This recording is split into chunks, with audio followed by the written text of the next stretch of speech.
You think you know horror. You think you've heard the darkest tales America can tell. You haven't. You've heard the polished versions, the ones with clean endings. But today, we're heading somewhere different. We're slipping deep into the Appalachian shadows. Back to a time when the law was barely a whisper and the forests held secrets that could, and did, devour people alive. This isn't merely a story. It's a warning. We're venturing into the case of the Whitlock sisters. 3 names history tried to bury. 3 identical faces that still haunt the fog of Pike County, Kentucky, even now. So bolt your doors, raise the volume, and drop a comment telling me where you're watching from. Because once this ends, you'll be thankful you're nowhere near those mountains. Our story begins in 1873. The Civil War had just torn the country apart, and the wounds were still raw. The South was a shattered, angry place. And in the high, lonely hollows of Kentucky and West Virginia, there was no law. Just the mountain, the mist, and the families who'd hidden there for generations. These mountains have always had a reputation. They're ancient. Early settlers spoke of trails that simply disappeared. Travelers who walked into a patch of fog and never came out. Strange whistling in the pines when the air was still. But nothing, could prepare the world for what was festering on a small ruined farm near the West Virginia line. The Whitlock family. Mountain people, tough as twisted oak. The father, Jonathan Whitlock, had marched off to war and returned with one less arm and a soul full of poison. A mean, bitter drunk. The mother, Sarah, died giving birth to triplets back in 1852. She left behind 3 identical baby girls, Martha, Clara, and June. And maybe, just maybe, she was the lucky one. 21 years later, those girls were something else. Growing up without a mother in that place was brutal. Growing up with Jonathan Whitlock was a living nightmare. Their nearest neighbors were 3 miles of rocks and rattlesnakes away. No school. No church. Just the cliffs, the wind, and a father who knew only rage. The girls grew up like wolves. They learned to hunt, to trap, to move through the woods without a sound. They learned silence. They learned not to cry. And they learned something dark, that in those mountains, far from any badge or judge, a person could do anything and get away with it. The first sign something was terribly wrong came in the spring of '73. A traveling merchant, Elias Turner, was making his rounds. These men were the lifeline of the high country, bringing cloth, tools, news, medicine. Elias was a good man, known for years in the region. Kind, middle-aged, father of 4. He was heading home to Preston. His last stop, he told a family before the Whitlocks, was the old Whitlock place. Elias Turner never made it home. His wife waited a week of staring down the road, a week of dread coiling in her stomach. Finally, she went to the sheriff in Floyd County. A search was organized. But hunting for a man in Appalachia is like looking for one specific grain of sand on a beach the size of a state. The woods swallow things. Ravines, caves, dense thickets. A man could be 10 feet off the trail and lost forever. Sheriff Thomas Blackburn was a hard man, a war veteran who knew tracking. He followed Elias's route farm by farm. The last confirmed sighting was just 10 miles from the Whitlock property. He was heading up there, the farmer told him. Said it was his last stop. So Blackburn and 3 deputies rode up that treacherous trail. A rainy, miserable June afternoon. The fog was so thick it felt like they were riding into clouds. They found Jonathan on the porch, drunk at 3 p.m. The air around the cabin was heavy, not just with rain, but with something else. A smell like an old butcher shop. Jonathan, slurring, denied everything. Ain't seen no merchant. Nobody's been by here in weeks. And then they appeared. The 3 sisters, Martha, Clara, and June. They came to the doorway and just stood there watching. Blackburn had seen battle, seen men torn apart. He'd never felt a chill like this. They were identical. 21 years old, but with eyes that looked ancient and hollow. Tattered dresses caked in mud. Long, matted dark hair. They didn't blink. They didn't move. They just stared, cold as creek stones. Something primal about them. Something not quite human. Blackburn asked to search the property. Jonathan, in a drunken rage, grabbed his rifle. "You got no warrant," he spat. And technically, he was right. In the post-war South, you didn't just barge onto a man's land without concrete proof. Blackburn had nothing. He and his men had to leave. They rode back down, mud sucking at their horses' hooves. But as he left, Blackburn looked back. The three sisters were still in the doorway, perfectly still, watching him go. He knew right then, in his gut, he'd been standing in the presence of an evil he couldn't even name. And he knew he'd be back. Wave 2. Blackburn was a good sheriff, but a man of the law. He couldn't storm a man's property on a feeling. He needed evidence. A body. But the mountains weren't giving one up. The case of Elias Turner went cold. Just another traveler lost to the wilderness. The town whispered about mountain lions or vengeful war spirits. But Sheriff Blackburn kept thinking about those eyes. Those three pairs of identical, empty eyes. He didn't have to wait long. 3 weeks later, another one.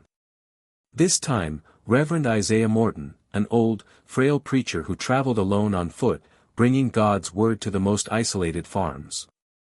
A man who believed he could save anyone. He depended on strangers' kindness for food and shelter. And just like Elias Turner, his route took him right past those high country trails toward the Whitlock land. He was last seen heading up the ridge, telling a farmer he was going to try and comfort those poor lost girls at the Whitlock place. The Reverend never came down. Losing a merchant is bad for business. Losing a preacher. That's an attack on God himself. Churches from 3 counties organized search parties, posses of 20, 30 men. Hard mountain-raised men who knew every trail and hollow. They searched for days. Scoured ravines. Lit torches and explored caves. Followed every deer track and water run. Nothing. The Reverend Isaiah Morton had vanished as if the mountain had opened up and swallowed him. Sheriff Blackburn was done playing games. The panic was real now. He went to the county judge, who'd heard the terrified stories from the search parties. This time, Blackburn got his warrant. He rode back up that mountain, not with 3 deputies, but with 5. All armed for war. They found Jonathan on the porch just like before, drunk, furious. "This is persecution," he yelled. "I'm a war veteran. This is my land." He screamed about his rights, the government, his sacrifice. But this time, Blackburn just pushed him aside. "The law is the law, Jonathan. We're searching the place." The search was brutal, lasting hours. The cabin was a 3-room shack barely standing. No basement. The men ripped up floorboards, checked the attic. Nothing. They moved to the barn, rusty tools, old hay, the smell of rot. Turned over every bale. Stuck pitchforks into the ground looking for freshly turned earth. And the whole time, the 3 sisters sat on the porch rocking. A line on an old bench. Martha, Clara, June. Rocking back and forth in perfect, unnatural, silent unison. When one's head tilted, the other 2 tilted at the exact same second. When one blinked, they all blinked. So wrong that the deputies started avoiding looking at them. Like watching a single mind in 3 bodies. They found nothing. Absolutely nothing. No sign of the merchant, no sign of the preacher. Not a button, not a boot, not a drop of blood. Blackburn had to admit defeat. He had his warrant, done his search, come up empty. As they rode away, Blackburn felt like a fool.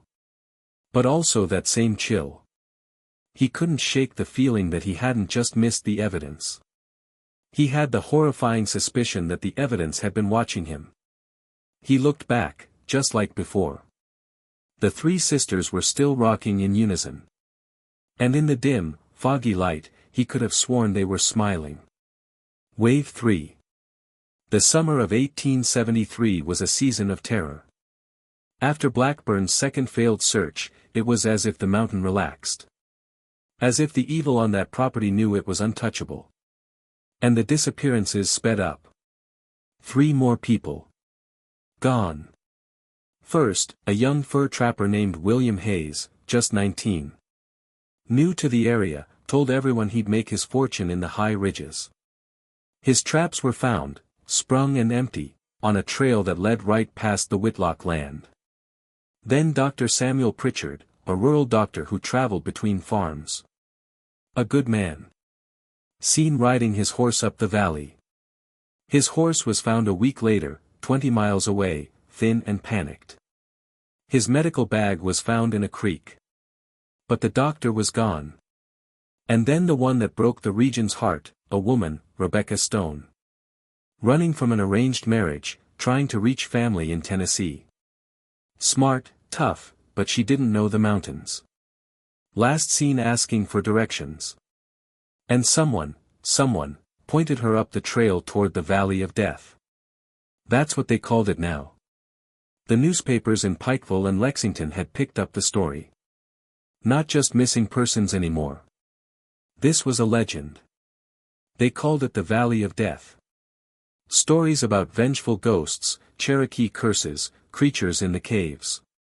The Appalachian Mountains had always had their tales, but now it seemed the tales were coming true. Sheriff Blackburn was a broken man. Reputation in tatters. A lawman who couldn't enforce the law.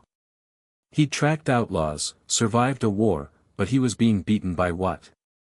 A one-armed drunk and 3 silent, creepy girls. It didn't make sense. No bodies, no witnesses, no evidence. Just people who walked into the fog and never walked out. So in August, Blackburn made a decision. Desperate. Barely legal. He couldn't get another warrant, no new proof. So he decided to watch. He recruited men he trusted, hard, quiet men who'd served with him in the war. They set up discreet 24/7 surveillance on the Whitlock estate. Camped in the trees, on the trails, hidden in the brush. Watched every path in and out. Miserable, risky. If Jonathan found them, there'd be a gunfight. But Blackburn felt he had no choice. For 2 long, cold weeks, nothing. The men watched. Jonathan went to town once, came back drunk. The sisters? Ghosts. They'd emerge from the cabin together to get water from the stream. Disappear into the woods to hunt and return hours later, together, their hands and dresses stained, but with no game in sight. The watching men swore they didn't make a sound. Didn't snap a twig. Didn't whisper. Moved like smoke. One deputy, a young man named Parker, swore he saw one of them catch a bird out of the air with her bare hands, and he couldn't be sure, but he thought he saw her eat it. Raw. He told Blackburn. The sheriff just said, "Keep watching." Then one afternoon in early September, everything changed. A new man appeared on the main trail. A lone traveler. Well dressed for the region, riding a strong bay horse. Looked like he had money. Saddlebags full. A brand new rifle strapped to his saddle. The watchman, hidden in the trees, saw him stop at the bottom of the trail. Saw him look at his map. And saw him turn his horse and head up the path, right toward the Whitlock cabin. The men couldn't move. Couldn't warn him. To do so would reveal their position, blow the whole operation. They had to just sit and watch. They watched him ride up that steep, muddy path until the trees and fog swallowed him whole. They waited 1 hour. The woods were dead silent. 2 hours. The sun started to dip, painting the clouds a sickly, bloody red. And that's when they heard it. A sound. A terrible, high-pitched screaming. Not human. Pure animal terror. A moment later, the horse exploded from the woods. Barreling down the trail alone. Eyes white, foam flying from its mouth. Saddle empty. Saddlebags gone. The reins broken. The animal panicked, screaming and kicking as if the devil himself was on its tail. The watchman managed to catch the horse. Blackburn, at the forward camp, saw it. He looked at the terrified animal. The empty saddle. And up the mountain, where the sun was now gone and the shadows were turning black. He drew his rifle. "That's it," he said, voice quiet and cold as iron. "He's not getting away. We go in. We go in now. Wave 4. This time, no warrant. No knocking. Not a search. A raid." Blackburn didn't just bring his deputies. He brought all 12 men from the stakeout. 12 heavily armed, war-hardened men moving up the mountain in tactical formation. Through the twilight, the forest darkening around them, the air growing colder. As they got closer to the cabin, a strange silence fell over the woods. No crickets. No birds. Just the sound of their own boots in the mud and the pounding of their hearts. They broke through the tree-line and saw the cabin. Dark. No, worse than dark. Dead. No smoke from the chimney. No light in the windows. Just a black, silent shape against the blood-red sky. That same smell in the air.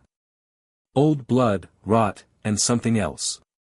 Something like burnt hair. Blackburn held up a fist. The men fanned out, surrounding the cabin. "Jonathan Whitlock," Blackburn yelled, his voice cracking the silence. "This is Sheriff Blackburn. Come out with your hands in the air." Nothing. Not a sound. The cabin was a tomb. "I'm not asking again." Still nothing. Just the wind, which had suddenly picked up, whistling through the pines. It sounded like it was laughing. "Walsh." Blackburn motioned to his biggest deputy. "Take the door." Walsh didn't bother with the knob. He lowered his shoulder and hit the door with all his weight. It exploded inward, rotten wood splintering. The men piled in, rifles up, fanning out, expecting gunfire, expecting anything. What they found was nothing. The main room was empty and cold. Freezing. The fireplace full of dead, gray ash. A half-finished bottle of whiskey on the table. And in the chair sat Jonathan Whitlock. Just sitting there, one arm on the table. His eyes wide open, staring, glazed. A look on his face, such absolute mindless terror that 2 of the deputies had to look away. Blackburn reached out and touched his neck. Cold. Stone cold. He'd been dead for hours. No marks, no wounds, no sign of struggle. He'd just died sitting there, staring at something. "Sheriff," a deputy whispered from the back room. Voice shaking. "You need to see this." Blackburn and the others moved toward the door of the small shared bedroom. The air coming from it was thick. And there was a sound, a low, rhythmic humming. Not a song. More like chanting. Blackburn raised his lantern. The 3 sisters were there, sitting on the floor in a tight circle, holding hands. Rocking back and forth in unison. Humming a low, guttural, insect-like sound that made the hair on Blackburn's arms stand on end. All wearing the same tattered, mud-stained dresses. Eyes closed. Completely, terrifyingly lost in their trance. "Martha, Clara, June," Blackburn said. "It's over." They didn't stop. The humming just got louder, vibrating in the very wood of the cabin. "I said it's over," he yelled. "Your father's dead." And that's when they stopped. Instantly. The silence so sudden it was like a punch to the gut. In unison, all three opened their eyes. They didn't look at Blackburn. Didn't look at the armed men filling their room. They all turned their heads in perfect sync and looked right at Deputy Henry Walsh, who was standing by the back wall. And then one of them, impossible to say which, smiled. "Sheriff," Walsh said, voice trembling, eyes fixed on the floorboards he was standing on. "I think you need to look here. The smell." Blackburn moved his lantern. Walsh was standing on a patch of floor covered with old straw and rotten planks. But it wasn't the floor. It was a lid. A trap door. One no one had seen in the previous searches because it had been perfectly hidden. A door that led down. Wave 5. That smell, the one Blackburn had noticed on his first visit, was pouring out of the cracks in that trap door. Thick, sweet, coppery, like a slaughterhouse. "Get it open," Blackburn ordered, voice tight. 2 deputies grabbed the metal ring. They heaved. It didn't budge. Like it was sealed. "Put your backs into it." The 2 men set down their rifles, got a better grip, and pulled. The wood groaned, and with a sound like a coffin opening, the trap door screeched wide. A wave of cold, damp air hit them in the face. The stench so bad 2 deputies stumbled out of the cabin, gagging, vomiting into the mud. Blackburn, holding a cloth over his face, pointed his lantern into the hole. It wasn't a basement. Not a cellar. The Appalachians are full of limestone, caves, sinkholes, passages that go for miles. The Whitlock cabin hadn't just been built on the mountain. It had been built into it. Below them was a natural cave. A black, gaping hole in the earth. "Henry, you're with me," Blackburn said, grabbing a rope. "Rest of you, watch them." He nodded at the sisters, who hadn't moved. Just watching, their empty black eyes tracking the men. Blackburn and Walsh lit 2 torches and lowered themselves into the darkness. The cave was about 15 feet deep, with a low ceiling. The walls were wet limestone, dripping. The ground was cold, compacted earth, and it was full. At first, it just looked like junk piles. But as Blackburn raised his torch, his blood turned to ice. It wasn't junk. It was a trophy room. There, folded neatly on a rock, was a merchant's coat. A coat with a specific hand-stitched patch on the elbow. Blackburn had seen that patch on the missing poster for Elias Turner. Next to it, a pair of boots, worn, scuffed, with the name W. Hayes carved into the leather heel. And on a flat slab of rock, laid out like a surgeon's kit, Dr. Samuel Pritchard's medical tools, his scalpels, his saws, gleaming in the torchlight. A woman's dress. Rebecca Stone's. And there, sitting on top of it like a final sick joke, a small, worn Bible. Blackburn picked it up, hands shaking. He opened the cover. Written in elegant script, property of the Reverend Isaiah Morton. "May God guide my steps." It was all here. The belongings of every missing person. The traveler from that afternoon, his rifle and saddlebags tossed in a corner, already being sorted. They weren't just killing them. They were collecting them. "Sheriff," Walsh whispered, his torch shaking. "Where are the bodies?" Blackburn scanned the cave. Walsh was right. Clothes, tools, bags, trophies, but no bodies. No bones, no blood stains, nothing. Clean.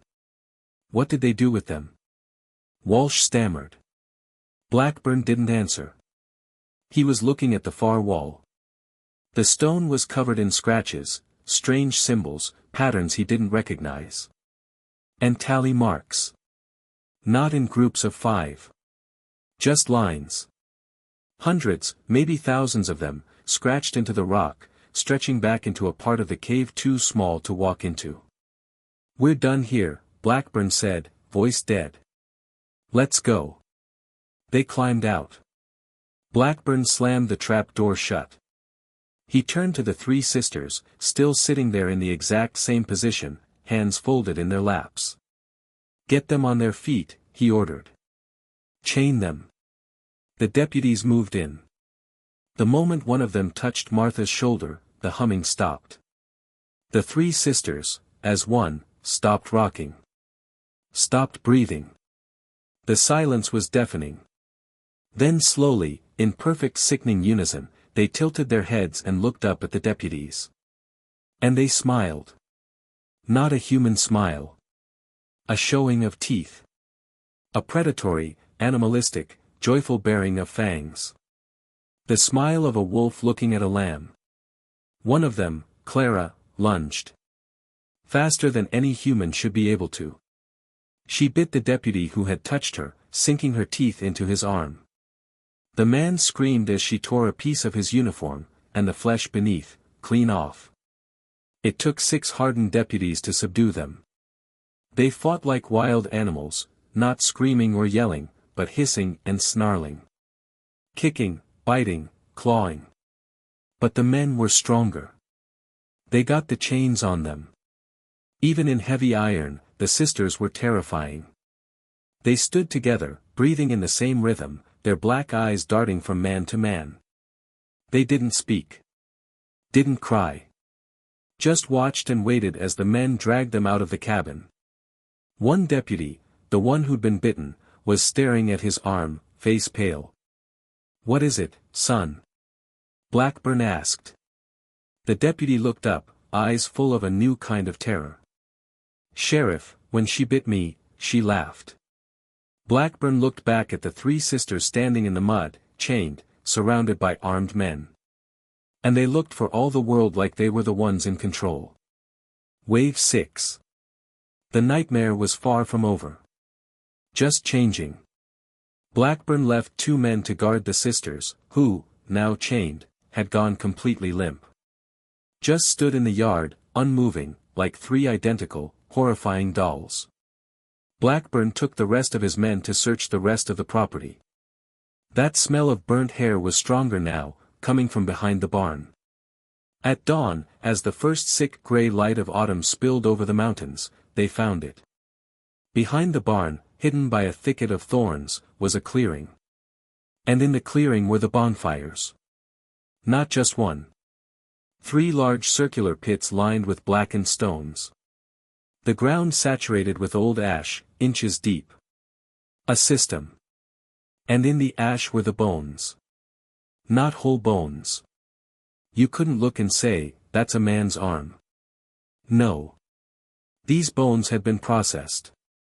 Burned at incredibly high temperatures. Burned and smashed and ground. One deputy found a pestle, a heavy, smooth river stone, stained black and dark red. A tool. They had systematically erased their victims. "My God," whispered Deputy Walsh, stumbling back. "They incinerated them." "No," Blackburn said, voice hollow as he knelt and ran the ash through his fingers. "It was gritty. Not just incinerated." He looked at the shattered fragments. "They pulled the bodies from the fire, smashed the bones, then burned them again and again until nothing was left but this." A level of meticulous industry that chilled him more than the cave. The cave was a trophy room. This was a factory. One deputy vomited. Another started praying, the Lord's Prayer over and over, voice shaking. This was beyond murder. Desecration. An attempt to remove people from existence, from God's memory. They found fragments, small pieces of skull, shards of ribs, knucklebones. Enough to prove what had happened, but not enough to identify anyone. Not that it mattered. The cave full of belongings told them who. This told them how. The long trip down the mountain was the quietest, most terrifying journey of their lives. They put the sisters in a requisitioned farm wagon, chained separately, Martha in front, Clara in the middle, June in back. But it didn't matter. As the wagon bounced and swayed on the treacherous trail, they moved as one. When the wagon hit a bump, all 3 jolted left at the exact same second. When one turned her head to look at the passing trees, the other two turned theirs in the same direction at the same time. The deputies guarding them rode as far from the wagon as they could. To look at them was to feel seasick. To watch them was to feel your brain coming undone. They were three, but they were one. News, even in 1873, travels fast when it's this big. Messengers had ridden ahead. By the time the wagon rumbled into Pikeville's Main Street, the whole town was waiting. Not a crowd. A mob. 200 people, families of Elias Turner, friends of Reverend Morton, Rebecca Stone's sister, and dozens of angry, terrified townsfolk who hadn't slept in months. Screaming, witches. Devils. Give them to us, Sheriff. Let us burn them. Torches. Ropes. Blackburn had to position his 12 deputies with rifles drawn in a perimeter around the wagon just to get it to the jail. The mob pressed in, spitting, throwing rocks. And through it all, the three sisters sat unmoved. Didn't flinch. Didn't cry. Just stared. Pale porcelain masks. The rage, hatred, fear of the entire town washed over them and didn't touch them. Like they existed in a different world. The Pikeville jail was a small 2-story building of wood and stone. 4 cells. Blackburn made the most important decision of his life. Separate them, he ordered. 1 in cell 1, 1 in cell 3, 1 in cell 4. Walls between them. I want to break that thing they do. The deputies dragged them inside. For the first time since capture, the sisters reacted.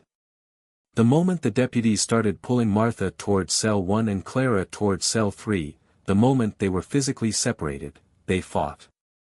And they screamed. Not a human scream. A note. A single high-pitched inhuman shriek. And all three made the exact same sound at the exact same time. It wasn't 3 screams. It was 1 scream from 3 mouths. So loud, so unnatural, it shattered the glass in the sheriff's office window. Made men with battle experience drop their rifles and cover their ears. A sound of tearing. The scream lasted 30 seconds, then stopped abruptly as if a switch had been thrown. The sisters went limp. The deputies, trembling and pale, dragged each one into her separate cell and slammed the heavy iron doors. The silence that followed was worse than the scream. Each sister, in her own cell, unable to see or hear the others, walked to the exact same corner, turned to face the exact same wall, and stood motionless like statues. Didn't sit. Didn't lie down.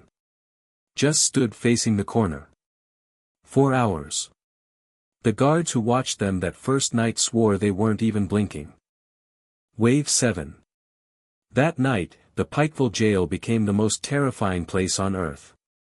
Sheriff Blackburn left 2 guards on duty, Robert Mills and James Crawford. Not rookies. Tough, experienced men who'd seen it all. Or so they thought. The jail was dead silent. The 3 sisters stood facing their respective corners in separate cells. Didn't move for hours. Around 11 p.m., Mills reported hearing whispers. Not coming from a cell. Everywhere. Low, rhythmic, sibilant sounds. He walked the corridor, lamp held high. The moment he got near the cells, the whispering stopped. He looked in. Martha facing the corner. Clara facing the corner. June facing the corner. Motionless. He went back to his desk. The whispering started again. At 2 a.m., things got worse. Crawford swore he heard arguing, sounded like the sisters, but not English.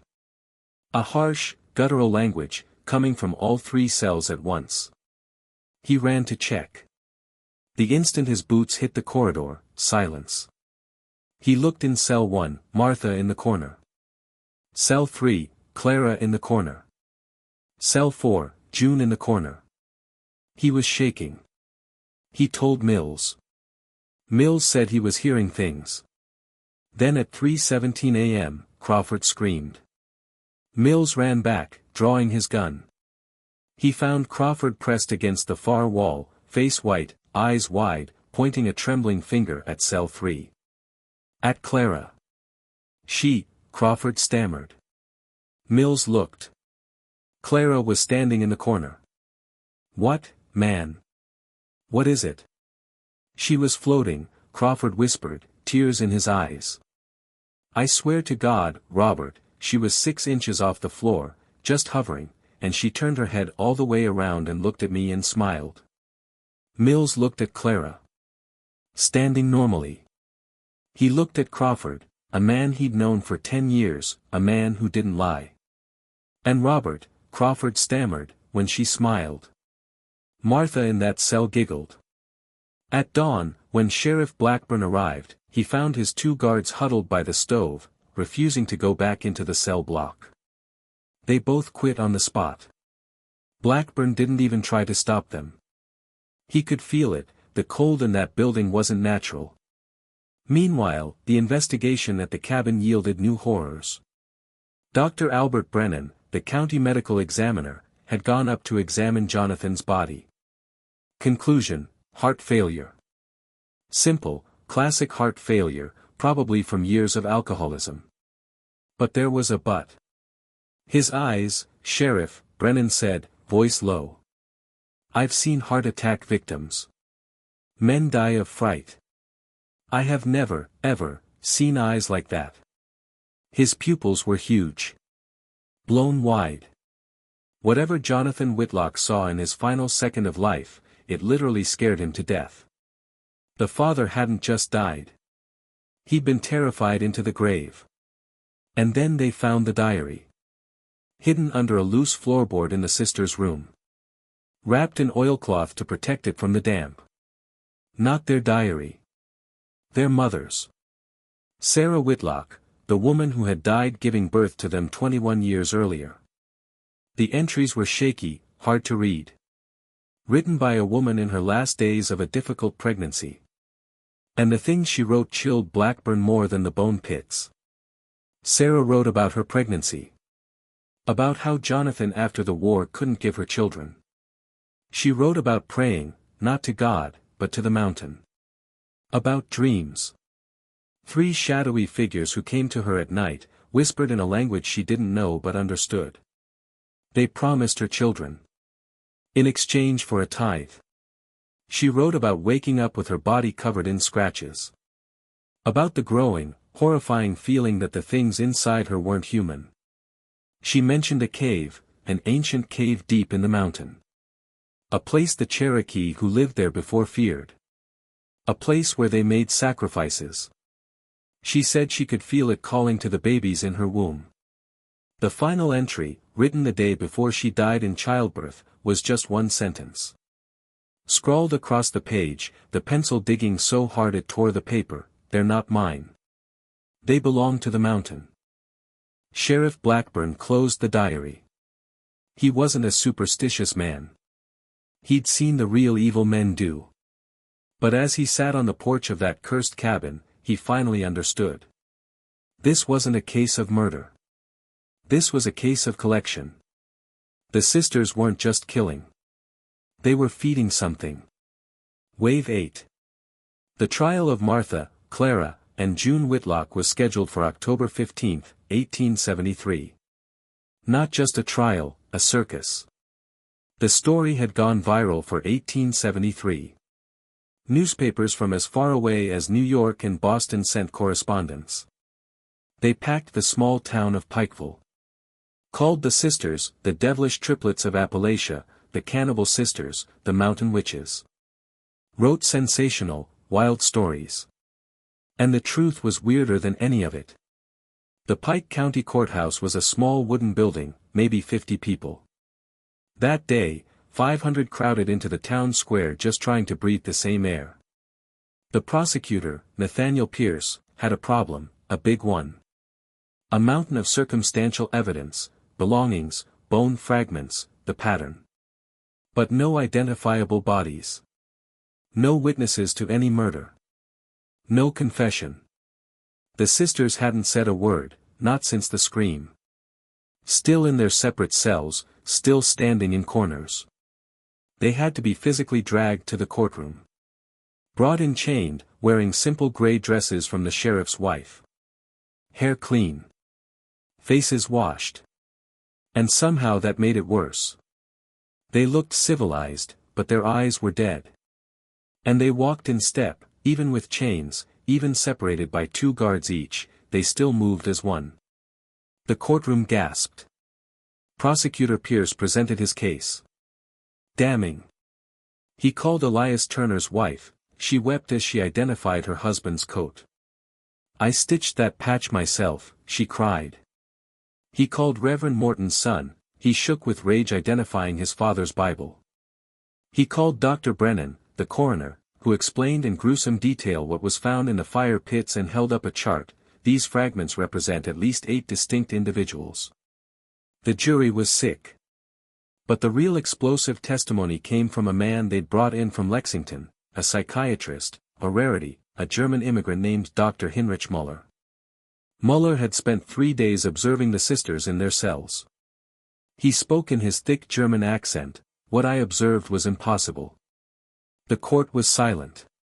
I observed a folly, a madness of 3, a shared psychosis. But more. What do you mean, more? Pierce asked. They do not just act as one, Müller said, sweating. I believe they are one. They share a mind. The defense attorney, a young terrified kid from Pikeville, objected. Speculation. Overruled, the judge snapped. Explain yourself, doctor. Müller took a deep breath. I conducted an experiment. They are in separate cells. Cannot see each other. Cannot hear each other. The walls are thick. On day 2, with Sheriff Blackburn as my witness, I went into the cell of Martha. The 3 sisters at the defense table all turned their heads at the same time and stared at Dr. Müller. He faltered, terrified. Go on, doctor, the judge said. I took a needle, Müller stammered, and I pricked Martha's finger hard. And what happened? She did not react. Did not flinch. Just stared at me. But, Müller's voice cracked. Sheriff Blackburn was stationed in the corridor, and at the exact moment, the instant the needle touched Martha's skin, in her cell down the hall, June screamed and grabbed her own finger. A wave of horror went through the courtroom. That's not all, Müller whispered. On day 3, I took a bucket of ice. Went into the cell of Clara. Put her bare feet into the ice. She did not react. But 2 cells over, Martha began to shiver violently. Collapsed. Her lips turned blue. Müller looked at the jury, eyes wide with a scientist's terror. This is not psychology. This is not madness. I do not know what this is. They are not 3 people. They are 3 parts of something else. The trial was over. The defense attorney just sat down. Didn't call a witness. What could he say? The prosecutor rested. The judge turned to the jury. You've heard the testimony. Go deliberate. The jury, 12 local men, stood up, walked out, and were back in 2 minutes. The courtroom stopped breathing. Foreman, the judge said, have you reached a verdict? The foreman, a farmer, was pale as a ghost. He stood up. Would not look at the 3 sisters. Yes, Your Honor. We have. And what say you? The foreman took a deep breath. On all 24 counts of murder, conspiracy, and desecration of the dead, he looked at the prosecutor, then the judge. We find the defendants, Martha, Clara, and June Whitlock, he spat the words, guilty. Wave 9. The courtroom erupted. Screaming, cheering, crying. Chaos. Judge Hammond smashed his gavel. Order. Order in this court. But the loudest sound was the silence from the 3 sisters. As the guilty verdict was read, they didn't react. Not a blink, not a twitch. Just sat there.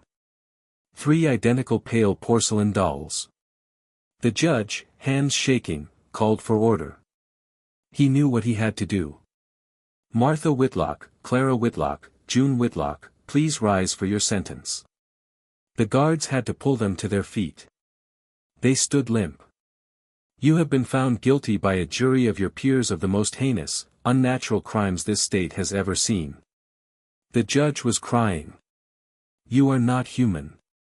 You are a blight, a sickness. And this court must cleanse this land of you.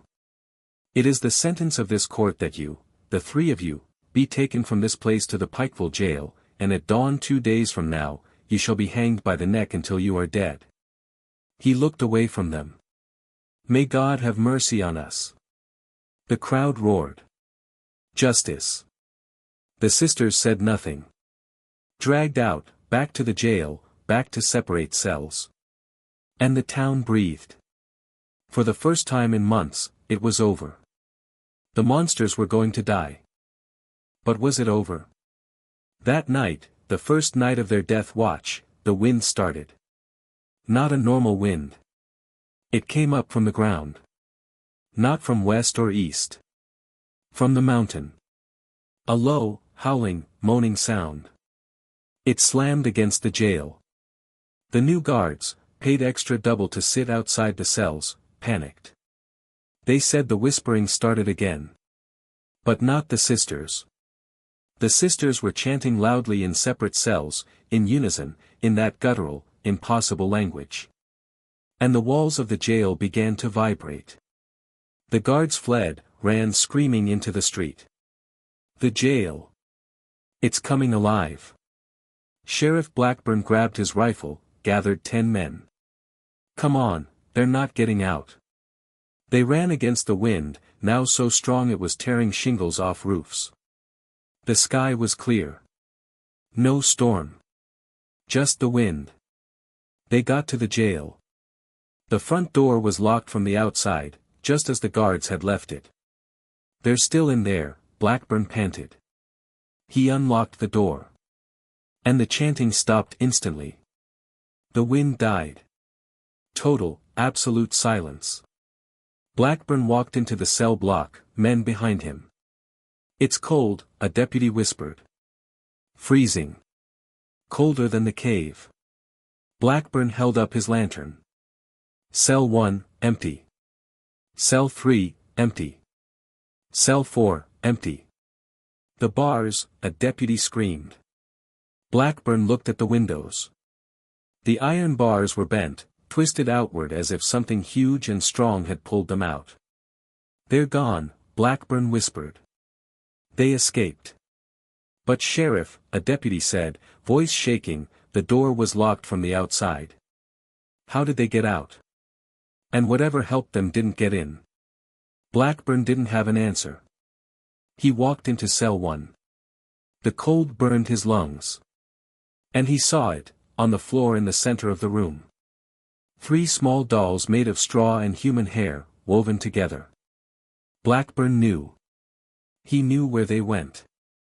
He didn't bother with a posse. Just rode alone. All night, back up the mountain, to the Whitlock property. He got there at dawn. And the cabin was gone. Where the house had stood, where the trap door was, nothing. Just a sinkhole. A massive, gaping black hole in the earth. The mountain had opened up and taken the house. All that was left was the smell. That smell of copper and ozone and decay. And from deep, deep in the hole, he thought he heard it. Humming. Sheriff Blackburn turned his horse. Rode down the mountain. Never spoke of what he saw. Resigned the next day. The sisters were never found. The disappearances in Pike County stopped.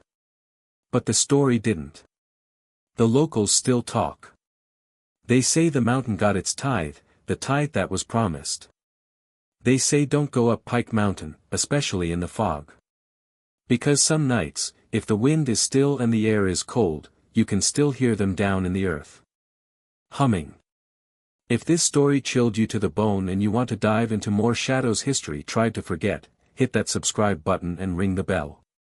And I have to ask, let me know in the comments, what do you think they were? Witches? Demons? Or just something from the mountain? Until next time, stay out of the woods.